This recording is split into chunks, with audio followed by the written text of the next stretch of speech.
तो निशांत की जो सक्सेस है वो ओवरनाइट सक्सेस नहीं है, right? It is not an overnight success, it is not a fluke, it is not by chance, it is by sheer patience, hard work and perseverance.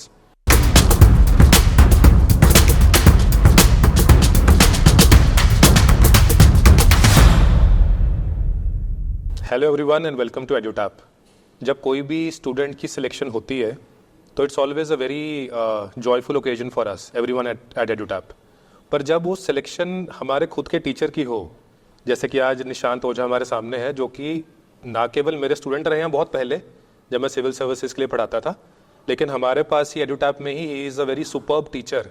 इनकी selection हुई है as an assistant provident fund commissioner in EPFO. तो जो खुशी है वो कुछ ज़्यादा ही आ रही है, मतलब बहुत ज़्यादा अंदर से खुशी आ रही है कि he has been able to make it. तो Nishant, first of all congratulations. Thank you sir. Thank you sir. Securing this position बहुत ही फॉर्मल लग रहा है मुझे बोलते हुए इनके साथ, क्योंकि हमें आदत नहीं है ऐसे इनके साथ करने की. तो first of all congratulations Nishant. और आपका ऑल इंडिया रैंक 49 आया APFC पोस्ट में. पिछली कम से कम आई थिंक 8-9 साल की जो मेहनत है मल्टीपल एग्ज़ाम्स को देने की, नौकरी की, एग्ज़ाम्स की, वो शायद अब एक रंग लाना स्टार्ट हुई है. हाँ सर, क्योंकि यस मेहनत बहुत लंबी है और सिंस 2016 मेरी ग्रेजुएशन के जस्ट बाद से मैं UPSC के एग्ज़ाम्स की प्रिपरेशन कर रहा हूँ. और मैंने 4 अटैम्प्ट्स दिए भी हैं UPSC के लिए, 2 बार मेंस भी लिखा है. एंड रिज़ल्ट अभी तक कोई ऐसा हाथ में there was nothing concrete to show for this. तो फाइनली जाकर के ऐसा एक आउटकम मिला है जिससे मैं बता सकता हूँ कि हाँ, जो मैंने प्रिपरेशन की है उसका कुछ ये रिजल्ट है. तो are you like happy, satisfied, still looking for something greater, higher? I am obviously I'm happy and but still I'm working hard, क्योंकि मुझे उम्मीद है कि आगे भी ये जो मेहनत है, इसका जो एंड पॉइंट, इसका जो कल्मिनेशन है वो शायद और बेटर होगा आगे जा कर के. वेदर EPFO में जो सर्विस करेंगे, या तो शुरुआत हुई है, वहाँ पे जो सर्विस देंगे हम लोगों को, जो अगर हम काम कुछ अच्छा कर पाएंगे, तो that would be something which I have been working very hard for. तो देखिए. नाइस. तो निशांत के बारे में आई थिंक जो एक मैंडेटरी चीज़ें होती हैं मैं बता देता हूँ. मैंने भी अभी लिखवाई हैं. मैं बड़ी ऑनेस्टली बताऊँ कि मुझे भी याद नहीं थी, क्योंकि हम इतने अच्छे दोस्त बन चुके हैं कि अब ये चीज़ें तो इमटेरियल हो जाती हैं, लेकिन इस इंटरव्यू के पॉइंट ऑफ व्यू से बड़ी इंपॉर्टेंट थी. निशांत की जो ग्रेजुएशन थी वो 2015 में कंप्लीट हुई है. He is an engineer in electronics and communication, university of Allahabad से. 2016 में, जैसे मैंने आपको पहले बताया, he started his preparation. Civil services से स्टार्ट करी. Then he gave multiple exams, like civil services तो दिया ही, 2 बार मेंस भी लिखा इन्होंने पहले. then he gave SSC CGL. he also took HAS, यानी कि हिमाचल का जो स्टेट सर्विसेज का एग्जामिनेशन है सिविल सर्विसेज का, वो भी इन्होंने मेंस लिखा है. RBI ग्रेड बी का मेंस लिखा है, NABARD ग्रेड A का मेंस लिखा है, CSIR का SOSO का जो एग्ज़ाम हुआ था उसका मेंस लिखा है, उसका रिजल्ट अवेटेड है. इस बार UPSC का मेंस फिर से लिख रहे हैं. तो काफ़ी एक क्या बोलूँ, जर्नी रही है मल्टीपल एग्जाम्स देने की, राइट? तो शायद अब ये टाइम आ गया था, पर सोच के देखो कि 8 साल की स्ट्रगल कोई आसान तो नहीं होती है. 8 साल के बाद ये टाइम आ गया और शायद आगे और भी अच्छा टाइम आएगा. एंड वी आर होपिंग कि इनका सिविल सर्विसेज ही क्रैक हो जाएगा. पर आज की जो डिस्कशन है वो APFC के राउंड है, तो वहाँ पर चलेंगे. तो निशांत, सबसे पहले ये बताओ यार कि फुल टाइम जॉब कर रहे हो और आप कोई हल्की फुल्की जॉब भी नहीं कर रहे हो, बच्चों को पढ़ाते हो, राइट? और आप बहुत अच्छे परफॉर्मर हो, बहुत अच्छा पढ़ाते हो, बहुत अच्छा ओनरशिप से काम करते हो. तो कैसे आपने टाइम निकाला तैयारी करने का? स्पेसिफिकली तैयारी करी भी कि नहीं करी? Very honestly you can tell कि यार मेरी तो पुरानी तैयारी काम आ गई, कोई खास अपा ने तैयारी नहीं करी. That will also be fine. कि क्या टाइम कैसे निकाला, अप्रोच क्या रही, क्या बिना प्रेशर के तैयारी करना वॉज दैट फैक्टर जिससे उल्टा तैयारी ज़्यादा अच्छी हो पाई? क्या रहा सर, क्योंकि जैसे अभी मैंने बताया कि 16 से आई हैव बीन प्रिपेयरिंग, और उस वक्त मेरे साथ एक जो उसे कह सकते हैं कि एक गलत चीज़ थी जो मेरी प्रिपरेशन में. I was focusing solely on the civil services exam, और मैं उसी को अटेम्प्ट करता था, बार बार अटेम्प्ट करता था. जब प्री नहीं निकले पहले अटेम्प्ट के अंदर, तो भी आई वाज लाइक कि कोई नहीं, इसी तरीके से करते रहेंगे और निकल जाएगा. फिर मेंस भी लिखा and still I was not selected for interview. तो फिर मैंने ब्रेक ले लिया. मुझे लगा कि शायद मेरे अप्रोच में कुछ गड़बड़ है. And I contributed all the energy towards my profession at Edutap. वहाँ पे जब मैंने इतने सारे स्टूडेंट से इंटरेक्ट किया, इतने सारी फैकल्टीज़ भी जो हमारे साथ इतनी टैलेंटेड फैकल्टीज़ हैं, जिन्होंने इतने एग्जाम्स दिए हैं, क्रैक भी किए हैं, उनसे इंटरेक्शन हुई. तो कहीं ना कहीं I think subconsciously I thought कि ये जो मैं काम कर रहा था कि एक यही देंगे एग्ज़ाम, बाकी कुछ नहीं करेंगे, और इसी से हो जाएगा, कभी ना कभी हो जाएगा, ये गलत था। And as soon as I started giving multiple exams, चाहे वो जैसे RBI, नाबार्ड, ये सब एग्ज़ाम दिए, वो यहीं आकर दिए, तो मुझे लगता है कि एक अंदर से एक एक्सपोजर भी मिल गया कि एग्ज़ाम अलग अलग देते हैं, आप एक हैबिट में आ जाते हो, और then you start cracking these exams, तो ये हैबिट बन जाती है आपकी मेहनत भी बन जाती है। और फिर अगर APFC की बात करें, स्पेसिफिकली कोई तैयारी, ऑनेस्टली बता रहा हूँ, मैंने इस एग्ज़ाम के लिए स्पेसिफिकली नहीं करी। Thankfully and fortunately exam was conducted by UPSC, so the syllabus pattern वो काफ़ी हद तक सिविल सर्विसेज एग्जाम जैसा रहता है। एंड मुझे मौका भी मिला था, कुलदीप सर के साथ हमने काफ़ी एस्पिरेंट्स को गाइड भी किया था हमने UPFO एग्जाम्स के लिए, तो मुझे सिलेबस का आइडिया था। जो नए कुछ पोर्शंस हैं इसके अंदर जो UPSC सिविल सर्विस से अलग हैं, लेबर लॉज है, अकाउंट्स है, ये सब भी अपनी टीचिंग प्रोफेशन के दौरान ही मैंने ये सब्जेक्ट्स खुद पढ़े यहाँ पर स्टूडेंट्स को पढ़ाने के लिए, और स्टूडेंट्स को गाइड किया, और वो उनको गाइडेंस से स्टूडेंट्स को मुझे उम्मीद है मदद मिली होगी, पर मुझे भी बहुत मदद मिली, जिसका ये आज प्रूफ है। And then I gave the exam. I full time job में चल रहा था, और जॉब भी ऐसी है कि पढ़ाने वाली जॉब है, वही सब्जेक्ट्स आप पढ़ाते भी हो और वही अगर एग्ज़ाम में आ जाते हैं, तो इस वजह से आई थॉट कि मैं लकी रहा हूँ कि जॉब करते हुए भी I was able to prepare for this unknowingly. मुझे ना एक बात याद आ रही है निशांत की, वो कहते हैं ना, मुझे एग्जैक्ट कोड तो याद नहीं है, मुझे कभी याद नहीं होती लेकिन उसका जो वो समरी थी वो कुछ ऐसी थी कि अगर कुछ आपने जानना है तो पढ़ लो, अगर किसी चीज़ को बहुत अच्छे से जानना है तो किसी को पढ़ा दो, है ना। तो जब किसी को पढ़ाते हो तो खुद की लर्निंग बहुत ज़्यादा हो जाती है। बिल्कुल, क्योंकि आप यार ये तो मुझे आता नहीं, जाके थोड़ा देखना पड़ेगा, या किसी ने डाउट पूछी तो दो चीज़ें और समझ में आ गई, और तो आई थिंक वो नॉलेज बड़ी डीप हो जाती है। और वो स्टूडेंट्स के, और वो जो डाउट हैं स्टूडेंट्स के, वो एक मुझे ऐसी चीज़ लगती है कि आप एक पैटर्न से, एक माइंडसेट से चीज़ों के बारे में सोचते हो। कोई भी सब्जेक्ट आप पढ़ रहे हो, आप अपनी तरीके से सोच रहे हो, लेकिन अनलेस एंड अनटिल जो दूसरा कोई आता है वो आपसे पूछता है कि ये तो आपने पढ़ा दिया, ठीक है, पर ऐसा क्यों नहीं हुआ या ऐसा क्यों हो सकता है, तो उसके लिए आप और रिसर्च करते हो, डायमेंशंस खुल जाती हैं। आई थिंक ये बहुत इंपॉर्टेंट है किसी भी एग्जाम को क्रैक करने के लिए। राइट, चलिए सही है। अच्छा निशांत, ये बताइए, जैसे कि बच्चों का बड़ा स्टैंडर्ड से सवाल होता है, ये कोई रेगुलर एग्जाम तो है नहीं, ना ईओ का रेगुलर है ना APFC का रेगुलर है। वी आर होपिंग कि अब APFC का रिजल्ट आ गया है, ईओ के इंटरव्यूज अभी हो जाएंगी, तो वी आर होपिंग कि नोटिफिकेशन इसकी आएगी, बिकॉज देयर आर वैकेंसीज। तो कोई अगर इस एग्जाम की तैयारी लेट से अभी 2024 चल रहा है, 2025 या 2026 के लिए करना चाहता है, and that person is not a civil services aspirant, right, should he or she, first of all, first question is, should he or she prepare or no? Totally no. कोई जनरल स्टेटमेंट नहीं कह सकते, it depends on the person first of all, ऐसा मुझे लगता है case by case basis पे। लेकिन अगर हम एक ओवरऑल एक जनरलिस्टिक आइडिया देने की कोशिश करें, मुझे लगता है प्रिपरेशन करनी चाहिए। एग्जाम में कंपटीशन जितना है, this is true for all the exams in our country. कहीं भी आप एग्जाम में जाते हैं, अगर आपको ऐसा है कि आप एक गवर्नमेंट जॉब चाहते हैं, आप उसके लिए प्रिपेयर कर रहे हैं, तो आपको कंपटीशन तो देख झेलना ही पड़ेगा और उसके लिए मेहनत करनी पड़ेगी।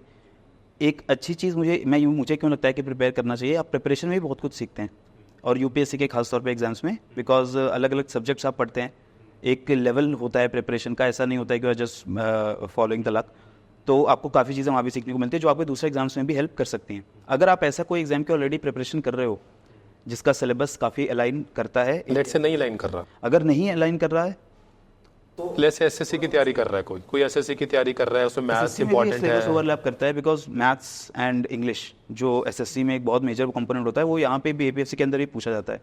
फिर अगर आप कोई जैसे बैंकिंग एग्जाम्स है उनकी प्रिपरेशन कर रहे हो, तो वहाँ भी ये कंपोनेंट्स होते हैं। तो APFC में ऐसा है कि पर ये तो दो ही कंपोनेंट है निशान, मतलब इतने सारे component on industrial relation, labour law, accounting, फलाना ढिमकाना, social security. You can prepare for that in a limited time. अगर आप बिल्कुल भी आपने नहीं पढ़ा है कभी लेबर लॉज या कुछ भी, तब भी आपको कभी अगर कोई भी एग्जाम देना उसके लिए कुछ ना कुछ तो आपको पढ़ना पड़ेगा, तो तैयारी की जा सकती है।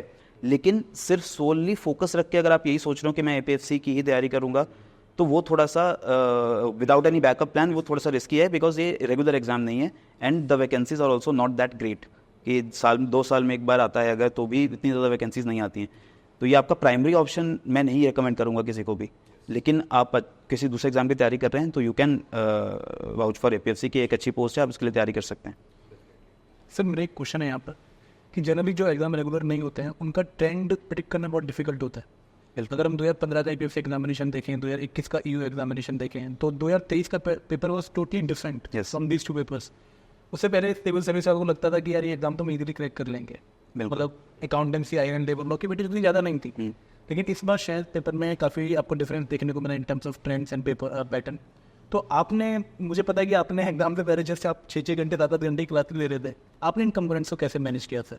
इसमें जो सिविल सर्विसेज के कन्वेंशनल टॉप कंपोनेंट्स थे like history, art and culture, ये सब, ये मेरी सिविल सर्विसेज की प्रिपरेशन में कवर्ड था, तो मैंने इनके लिए कोई स्पेसिफिक तैयारी नहीं करी। अकाउंट्स मैंने रिसेंटली पढ़ा था और उसका मुझे अच्छी नॉलेज हो गई थी, तो उसमें भी ज़्यादा मुझे दिक्कत नहीं हुई। थैंकफुली मैथ्स इंग्लिश मेरी हमेशा से ठीक रही है, तो वो भी हो गया।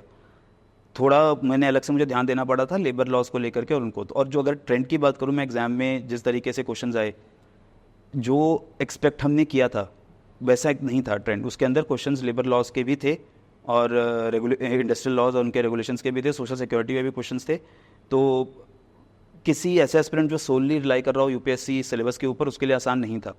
और मुझे लगता है फ्यूचर में भी यूपीएससी के आगे भी एग्जाम्स होंगे, यूओ के भी एग्जाम्स होंगे, उसके अंदर यूपीएससी विल ट्राई कि थोड़ा सा स्पेशलाइज करें एग्ज़ाम को, उतना जनरलिस्टिक वो नहीं रखेंगे। सो ये जो टॉपिक्स हैं आपके, आपका पूरा लेबर कोड चेंज हो जाएगा, अभी कुछ शायद इम्प्लीमेंट हो जाएगी इस गवर्नमेंट में, तो आपके काफ़ी सारे चेंजेस देखने को आपको ट्रेंड्स में मिलेंगे, तो स्टूडेंट्स को उसका भी ध्यान रखना पड़ेगा। सर जनरली ऐसा एक मिथ बना हुआ था कि एग्जाम सिविल सर्विस वालों के लिए ईजी होता है, और जैसे हमने क्वेश्चन पूछा कि 2025-26 में अगर कोई ईपीएफसी एग्जामिनेशन देने की सोच रहे और नॉन सिविल सर्विस बैकग्राउंड का, तो क्या उसको इस एग्जाम का जो है सपना देखना चाहिए, टारगेट करना चाहिए? तो शायद इस बार के पैटर्न ने इसको मिथ को ब्रेक किया है। आप अगर सपना देखने में कोई भी प्रॉब्लम नहीं है। आप अगर वो कुछ एस्पायर करेंगे तभी आप अचीव कर पाएंगे उसको, लेकिन हाँ, बिना ये सोच के कि बिना कुछ किए आराम से हो जाएगा, सिर्फ सपना देख रहे हैं, तो उसका कोई फ़ायदा नहीं होगा।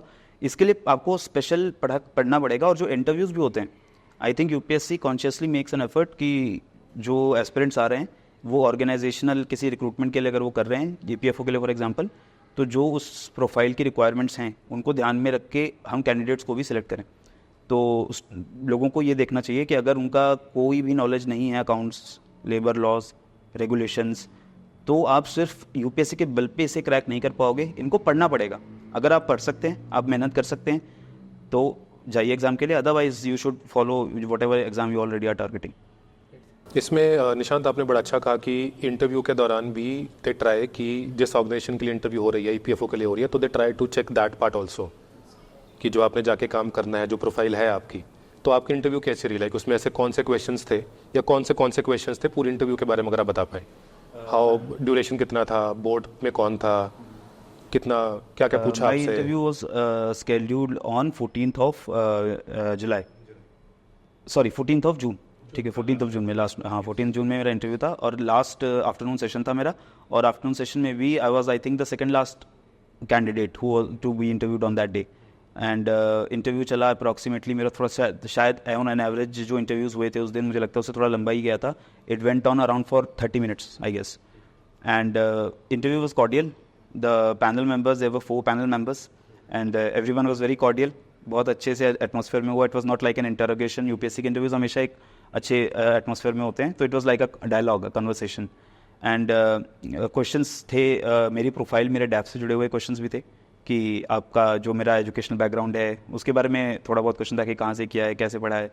फिर मुझसे लेबर लॉस के ऊपर भी क्वेश्चंस पूछे गए थे regarding my hobbies which I mentioned in the DF.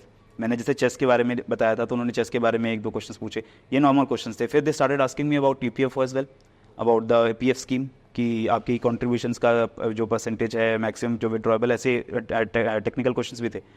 फिर उन्होंने जो कन्वेंशनल पॉलिटी के ऊपर भी क्वेश्चंस पूछे, कॉन्स्टिट्यूशन के ऊपर कि आपके स्केड्यूल्स ऑफ कॉन्स्टिट्यूशन से, certain terms like parliamentary privilege से आप क्या समझते हो, आप delegation, excess delegation authority, these terms, women empowerment के लिए व्हाट आर द लॉज और the legislations which have been made, इस तरीके के क्वेश्चंस थे। And I think I answered satisfactorily. लेकिन इंटरव्यू थोड़ा मेरा लंबा गया बिकॉज कुछ 1-2 चीज़ों पे हमारी डायलॉग हो गई थी। मुझे पता नहीं है सब ये इसको कहना चाहिए नहीं कहना चाहिए, बट मेरा एक स्टैंड है, आप भी मुझे जानते हैं कि अगर मैंने कुछ बोल दिया है, मैं किसी चीज़ में बिलीव करता हूँ तो फिर मैं हटता नहीं हूँ। तो उस चीज़ में भी हो गई थी कि I wrote my my thought but politely हाँ नहीं हम क्या हुआ था कि इट वाज, मतलब आई थिंक कहने का तरीका बहुत मैटर करता है ना, कि मैं यही है, तुम गलत हो। I think that is wrong. Agree to disagree वाली चीज पे वो हो गया था। मतलब I just wrote, I will mention it specifically, I just wrote in my DAF that I like to study about mythologies, the global, on a global scale, and how these mythologies evolved. So they asked me, what do you think about mythology? And in India, do you consider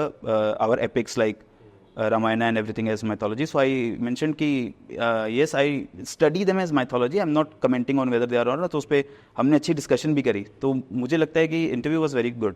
और जो specialise skills की मैं बात कर रहा था, तो they wanted to know कि आपको अकाउंट्स भी आता है, आप नैनोटैप में क्या आप कुछ करते हैं, तो क्या करते हैं, क्या पढ़ाते हैं, आप ये सब्जेक्ट्स पढ़ाते हैं, आपको ये सब्जेक्ट्स आते हैं, क्या how can you help in EPFO with this. तो I answered everything. So I think वो चीज़ भी वो टेस्ट करते हैं. नाइस. फिर एक पॉइंट था कि आपने बोला कि आपका 14 जून को इंटरव्यू था, और ज़्यादा मुझे याद है कि 3 जून को इंटरव्यू स्टार्ट हुए थे और लास्ट डे 7 मार्च से इंटरव्यू आपका. तो इस टाइम तक आपको बहुत सारी स्टोरीज सुनने को मिलती है कि भाई इंटरव्यूअर ये क्वेश्चन पूछ रहे हैं, ये माहौल है.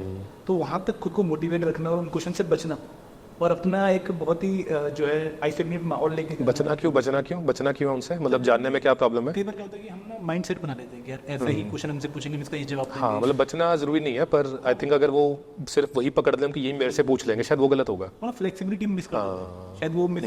बिल्कुल सही कह रहे हैं सर कि मेरा 14 को इंटरव्यू था और उससे पहले इंटरव्यूज़ जितने भी हुए थे, मैं ऑनेस्टली बताऊं तो because I was very busy, हमारे एग्जाम्स जैब के भी चल रहे थे और तो उस वजह से I did not have time.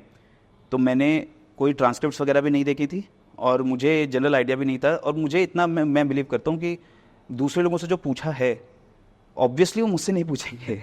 वो सेम चीज़ मुझसे नहीं पूछेंगे. UPSC का इंटरव्यू हो रहा है, ये कॉलेज का वाइवा तो है नहीं, तो कि वो सेम क्वेश्चन मैं पूछ लूँ कि अब ये बताओ तुमसे ये पूछा था, तो मैं रटके के मैं जाके भी जवाब दे दूंगा. तो आई वाज लाइक कि हाँ, जो भी पैनल होगा, पैनल में भी लोग मुझसे अलग पूछेंगे, मेरे डैफ के हिसाब से पूछेंगे. और इसलिए मैं उसके बारे में ज़्यादा कंसर्न नहीं था. The day on 14th when I went to the UPSC, I think we were around 28 people who were being interviewed in my batch on that day afternoon session में. हाँ, 28 लोग थे. I am not completely sure, मतलब 28 लोग के around थे वो हम बैच में. एंड उस दिन भी एक एक करके लोग जा रहे थे. तो जब वो वापस आ रहे थे इंटरव्यू देख के, तो एवरीवन वाज एक्साइटेड लाइक कि हाँ क्या पूछा है, ये सब पूछा है. तो वो कुछ इनपुट्स भी दे रहे थे, लेकिन कोई कह रहा था कि वो ये आसान पूछ रहे हैं. ये जो इंटरव्यू दे के आता है वो बहुत रिलैक्सड होता है. वो उसको लगता है कि एक बहुत बर्डन हो गया खत्म, अब मैं जा रहा हूँ घर, तुम लोगों से मुझे कोई मतलब नहीं है. अब ये एक और रहता है. लेकिन हाँ, उन्होंने आगे थोड़ा बहुत बताया. UPSC में भी वो जो स्टाफ था वो रुकने भी नहीं दे रहा था कि आप हाँ टाइम मत वो करिए, आप जाइए. एंड मैं बिल्कुल मैं कुछ सुन भी नहीं रहा था. मुझे था कि मेरा इंटरव्यू जल्दी से ख़त्म हो मेरी, क्योंकि 16th को प्रीलिम्स का एग्ज़ाम था UPSC का भी, सिविल सर्विस का. मेरा 14th को दोबारा था. तो I had to come back again and मेरी क्लास भी थी 15th को. तो मुझे वापस भी आना था. तो मैंने फटाफट फिर इंटरव्यू दिया and I just came back and thankfully it went well. तो जो आपने इंटरव्यू दिया इसमें डैफ कितना इंपॉर्टेंट था? डैफ इंपॉर्टेंट है. डैफ को देख कर आई think that is the first document जो बताता है आपके बारे में. आपके कमरे में एंटर करने से पहले भी उनको आपका जो इंप्रेशन है वो डैफ से मिलता है. और डैफ में भी जो मेरा इंप्रेशन है कि आपके जो हॉबीज़ वाला पार्ट है, आपकी उन्होंने कॉलम दिया होता है where you mention your education qualifications and some additional qualifications you have done something. So they look at that. उनको थोड़ा सा आइडिया मिल जाता है. और डैफ में यही चीज़ है. बाकी अब वहाँ जाकर कैसे इंटरव्यू कंडक्ट करते हैं, that is then the other story. तो डैफ है इंपॉर्टेंट, उसको ध्यान से. हाँ, और आपको डैफ इसलिए इस तरीके से भी भरना चाहिए मेरे हिसाब से. जो भी एस्पिरेंट्स होंगे, ये भी मैंने सीखा है और मैंने कोशिश की थी कि डैफ में इसको अप्लाई करें कि आप एक तो ओवर एग्जैजरेट तो बिल्कुल ना करें अपने अचीवमेंट्स को. आपके पास हम बहुत सारे ऐसे स्टूडेंट्स भी होंगे जिनके बहुत सारे अच्छे अचीवमेंट्स होती हैं, स्कूल्स में होती हैं, कॉलेजेस में होती हैं. आपने कभी कॉलेज में कोई ऐसा कोई काम किया जो आप अब बिल्कुल नहीं करते. पिछले 5-6 साल से आपने वो बिल्कुल नहीं किया. आप क्रिकेट खेलते थे, कॉलेज में बहुत अच्छा खेलते थे, लेकिन आपने 5-6 साल से नहीं खेला है and you are not following it. तो मेंशन उसको मत ही करिए, क्योंकि वो बैकफायर भी कर सकता है.